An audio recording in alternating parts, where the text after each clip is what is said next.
अचानक अपने जीवन में ऐसी वस्तु बढ़ने लगे कि जिससे येन केन प्रकारेण अपन प्रभु के सन्मुख होने लगे।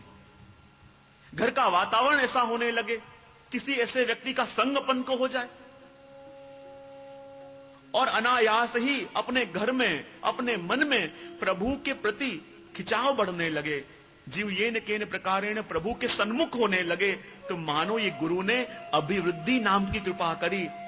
इच्छा नहीं थी, भाव नहीं था, पर ऐसा वातावरण मेरे आसपास बनने लगा कि येन केन प्रकारेण मेरा मन प्रभु की ओर खिंचने लगा, मेरा मन प्रभु की सेवा में जुड़ने लगा। यह अभिवृद्धि नाम की कृपा। उसके बाद कहा स्थिति। स्थिति यानी पालन, और गुरु की कृपा जीव का पालन भी करती है। गुरु की कृपा जीव की रक्षा भी करती है। पालन यानी जैसे एक मां अपने बालक का पालन करे, चाहे घर के 1000 काम कर रही हो पर उसका ध्यान तो अपने बालक के ऊपर हो। रसोई बना रही हो और छोटा सा बच्चा खेल रहा हो, अचानक मां मां करके चिल्लावे और मां आवे, विचार करे कि इसको अभी मेरे लिए ताप जागा है या मुझसे कुछ चाहता है, और मां आके उसे खिलौना दे जावे।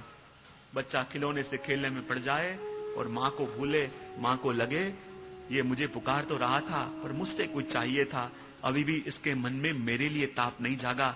मां फिर से चली जाए, रसोई का काम करने लगे, फिर बच्चा चिल्लावे मां करके, मां फिर से आवे, कुछ खाने को दे जाए, वो खाने में पड़ जाए, फिर पुकारना भूल जाए। मां को लगे अभी भी इसे मेरी आवश्यकता नहीं, पर एक समय आवे कि खाना भी दूर कर दे, खिलौने भी दूर कर दे, और जब मां मां के चिल्लाने लगे तब मां को लगे अब इसे मुझसे कुछ नहीं चाहिए, अब इसे मेरी आवश्यकता है। पर 1000 काम में रुकी हुई हो और जाके वो बालक को अपने गोद में उठा लेती है। वैसे ही गुरु भी परीक्षा करते हैं कि इसे मेरी आवश्यकता है या मुझसे कुछ आवश्यकता है। जब तक अपने से आवश्यकता लगे वो ऐसी वस्तुएं दे दे, लेकिन जब लगे कि ना अब इससे मुझसे कुछ आवश्यकता नहीं, मेरी ही आवश्यकता है, तो अपने 1000 काम छोड़ के भी उसके पास, जीव के पास गुरु पधारे। ये कृपा का नाम है स्थिति। और कहते हैं चौथी है आश्रय। और आश्रय कृपा गुरु अपने पर कर रहे हैं, इसका लक्षण क्या? ये आश्रय नाम की कृपा ऐसी है कि ये कृपा जब जीव के ऊपर हो तो कृपा होते ही ऐसे लोग हों कि दुनिया में सबसे टेढ़े चलते हों पर अनायास आपके अनुकूल होने लगे। ऐसे लोग हों जो किसी से सीधे मुंह बात करते नहीं हों पर अनायास उनको आपके प्रति प्रेम आने लगे। ऐसे ऐसे जीव हों जो दुनिया में किसी का सुनते न हो पर उनको अचानक आपके सुनने की इच्छा हो। तो मानो यह है आश्रय नाम की कृपा कि गुरु ने आपको आश्रय दिया, प्रभु की कृपा हुई, और प्रभु की कृपा हुई उसका लक्षण क्या? जा पर कृपा प्रभु की होई, ता पर कृपा करे सब कोई।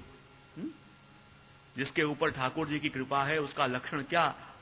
उस पे सभी की कृपा होने लगे। दुनिया के आगे टेढ़े चलते हो ऐसे लोग भी वो जब जावे तो सीधी भाषा बोलने लगे, सीधे उसके काम करने लगे, तो मानो निश्चित प्रभु की कृपा मेरे पे हो गई है। और ये सारे कृपा के लक्षण हैं। और ऐसी ऐसी कृपा करके जो उसके अनुकूल हैं उसको संजोड़ दें, जो उससे प्रतिकूल हैं उसे दूर कर दें, और जीव की रक्षा अपनी दृष्टि से करें। और जो जीव परिपक्व हो जाए, जैसे वृक्ष के ऊपर फल लग जाए तो वो फल को लेके जैसे ठाकुर जी को समर्पित किया जाए, जैसे एक सुंदर पुष्प उग जाए और पुष्प की माला बना के ठाकुर जी को धराया जाए, ऐसे भी जब जीव परिपक्व हो जाए, जब जीव के अंदर परिपक्वता आ जाए, वो व्रजभक्तों का भाव जो गुप्त रूप से उसके हृदय में था अब वो परिपक्व होने लगे और गुरु समझ जाएं, तब अर्थ सकल तेनो सीधो, ते लीला माहे ताणी ने लीधो। और ऐसे जीव को गुरु कृपा करके और प्रभु की लीला का अनुभव करा देवें, प्रभु की लीला में नियुक्त कर दें। अब ये परिपक्व हो गया है, अब इसके अंदर वो योग्यता आ गई है, अब इसके अंदर वो दृढ़ता आ गई है। क्योंकि मैं अपने प्रवचनों में प्राय कहता रहता हूं, अलौकिक मार्ग का, भक्ति मार्ग का ये एक सनातन सत्य है कि जब भी आप जिस वस्तु के योग्य हो जाओ वो वस्तु आपको कहीं से भी मिल ही जावे, मिले बिना रही ना। कई वैष्णव फरियाद करते हैं, ऐसी कृपा हम पे क्यों नहीं, ठाकुर जी हमको अनुभव क्यों नहीं कराते हैं, ठाकुर जी हमें अनुभव क्यों नहीं दिखा रहे। तब मानो ये सनातन एक सिद्धांत है प्रभु का। जिस समय जीव के अंदर जितनी योग्यता आ गई, वो वस्तु उसे मिले बिना रह ही नहीं सकती, और अभी तक वस्तु मिली नहीं तो फरियाद मत करो, अपने आप को पात्र बनाने का प्रयत्न करो। अभी तक पात्रता नहीं आई, और पात्रता नहीं आई और वस्तु मिलेगी तो भी टिक नहीं पाएगी, क्योंकि योग्यता अभी नहीं आई। जिस दिन योग्य हो गए, वो वस्तु आपको कहीं से भी, किसी के माध्यम से भी मिले बिना रह नहीं सकती। इसलिए तो जब जीव के अंदर परिपक्वता आ जाए, जब दृढ़ता आ जाए, निश्चलता आ जाए, और गुरु को देख के लगे अब इसके अंदर वो भाव आ गया है, इसके अंदर वो योग्यता आ गई है, इसका वो स्वरूप हो चुका है, वो व्रजभक्तों का भाव प्रकट हो चुका है, और ऐसा स्वरूप इसका हो गया है कि वास्तव में ये मेरे प्रभु को सुख दे पाएगा, अब इसके हाथों से मेरे प्रभु को आनंद मिलेगा। जब ऐसा अधिकार किसी जीव का देखे, तब जाके प्रभु श्री गोसाई जी कृपा करके उस जीव को प्रभु की लीला में नियुक्त कर देते हैं, चाहे कैसा भी जीव क्यों ना हो, चाहे किसी भी कक्षा का जीव क्यों ना हो, क्योंकि भगवत लीला में प्राप्ति कराने का सामर्थ्य श्री वल्लभ श्री विठ्ठल के बिना और कौन कर सके। श्री गोसाई जी कृपा करें तो संयोग का दान दें, श्री गोसाई जी कृपा करें तो इन नेत्रों से प्रभु की लीला के प्रकट दर्शन करावें, क्योंकि ये आपकी अहित की कृपा है। जब राजा आश्कर्ण जी ने पूछा कि कृपानाथ मुझे भगवत लीला के दर्शन कैसे हों, मैं प्रभु की लीला के दर्शन कैसे करूं, शैया मंदिर के पास आगे खड़े हुए थे, इतनी ही लीला आपने करी, शयन भोग धरने का समय होने वाला था, संध्या आरती के दर्शन बंद होने वाले थे। श्री गोसाई जी ने ठाकुर जी की पुष्प की माला बड़ी करी, माला जी पास में रखे और ठाकुर जी को मानो विनती करी कि आप शयन भोग आरोग्य पधारो। और आश्कर्ण जी को ये दर्शन हुए कि जैसे ही फूल की माला आपने बड़ी करके नीचे पधराई और पुष्प के रूप से रहे, वो सारे भगवती जन जो एक एक पुष्प है वो एक एक स्वामिनी जी की सखी है, और वो सखी रूप से प्रकट हो गए, और प्रकट होके ठाकुर जी के सामने आके विनती करने लगे, हे प्रभु स्वामिनी जी ने सामग्री तैयार करी है, वो आपकी प्रतीक्षा कर रही हैं, आप बेग बेग ठाकुर जी स्वामिनी जी की सामग्री आरोग्य पधारो। क्योंकि भोग आते हैं उससे पहले ठाकुर जी के पुष्प की माला बड़ी होती है, और जहां माला बड़ी होके सामने पधारी और पुष्प के रूप से वो भगवती जन एक एक भगवती का स्वरूप लेके स्वामिनी जी की एक एक सखी बनके ठाकुर जी के सामने खड़े हो गए और प्रभु से विनती करने लगे, अरे कृपानाथ देखो तो सही, आज स्वामिनी जी ने अपने हाथों से आपके लिए कैसी सुंदर सामग्री सिद्ध करी है, कैसे सुंदर आपके लिए लालायित हैं, हे प्रभु पधारो और उनके मनोरथ को पूरा करो। और जहाँ भगवती जन विनती कर करके ठाकुर जी को पधराते हैं और स्वामिनी जी वहां व्याकुल हैं, और ठाकुर जी जाके स्वामिनी जी के श्रीहस्तों से सामग्री रोकते हैं।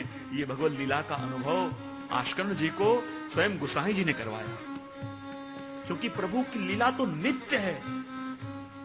अष्टायाम की सेवा में प्रभु की नित्य लीला हो रही है। एक एक खंडपाठ के ऊपर जो खिलौने हैं वो भी साक्षात भगवत स्वरूप है, एक एक लीलात्मक जीव है, एक एक लीला के स्वरूप हैं, लेकिन अभी तक वो दृष्टि नहीं हुई, इसलिए क्या लीला हो रही पता नहीं चलता। हमारे दादी महाराज हुए दामोदर लाल जी महाराज, हमारे पर पितामह के पितामह, जब आप सेवा में पधारते थे और वहीं खंडपाठ के ऊपर एक चांदी का पोपट रखा हुआ था, अचानक खंडपाठ सरकाते हुए वो तोता गिर गया और उसके एक चरण टूट गए।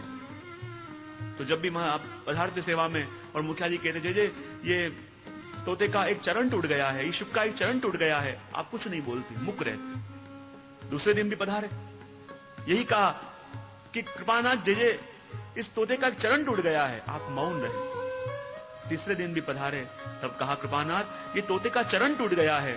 जब तीसरी बार कहा, आपने आज्ञा करी जाओ तोते को लेके आओ, और जो तोते को लेके आए, आप उसको लेके बाहर पधारे और बाहर पधार की विनती करी, हे लीला शुक आपकी लीला यहाँ पूरी हुई, अब आप अपने निज धाम पधारो। जो के जा उड़ाया और वो तोता उड़ता उड़ता नित्य लीला के अंदर चला गया।